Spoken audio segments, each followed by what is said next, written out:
personally really like sharp, punchy brakes that just brake just like that.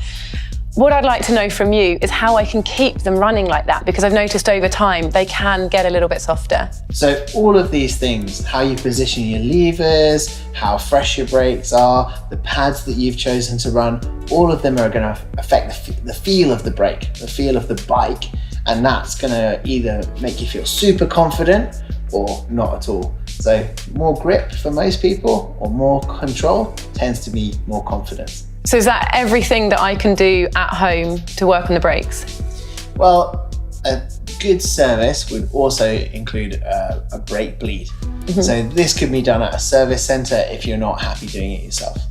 So the whole system is full of hydraulic mineral oil. So that oil can be kept fresh, can be kept clean, and can be topped up. And what that's doing is making sure that there's no air in the system, so you're getting maximum performance out of your brake every time you pull that lever. So the rotors, the brake pads, and the caliper, they're all designed to dissipate heat, to cool as fast as possible. And that's going to keep your brakes feeling good on trail. You do have different types of pads, and different people prefer them in different ways. So metallic pads tend to last longer, but can be slightly noisier. Organic pads are softer and grippy, but won't last quite as long.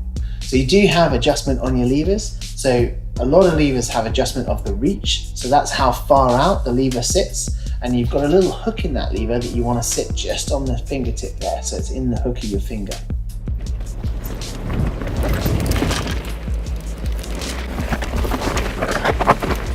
So how you position your levers is also going to affect the feel of your braking, but also the feel of your bike in general.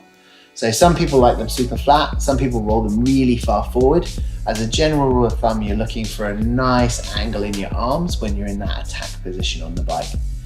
If you're correctly positioned with your hands, the hook of the lever is just going to be on your braking finger. Okay, and is this down to personal choice, or does it change with terrain type? Totally down to personal choice, but that also is affected by the terrain that you choose to ride.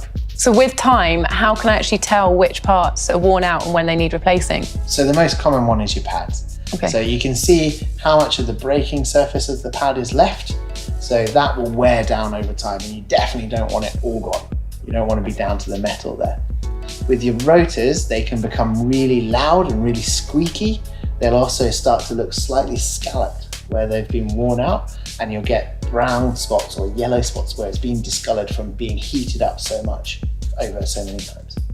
And so how about if it's making a lot of noise but it's still actually working? Because that's definitely happened to me, where it's squealing all the way down the trail but it's still functioning. Yeah, so it could be that either your rotor, your pads, or both have become a bit contaminated. So maybe you've ridden through an oily puddle or something else has got on the braking surface. So keeping those clean, a little bit of disc brake cleaner, that can help to reduce the noise and keep your brakes feeling nice and fresh.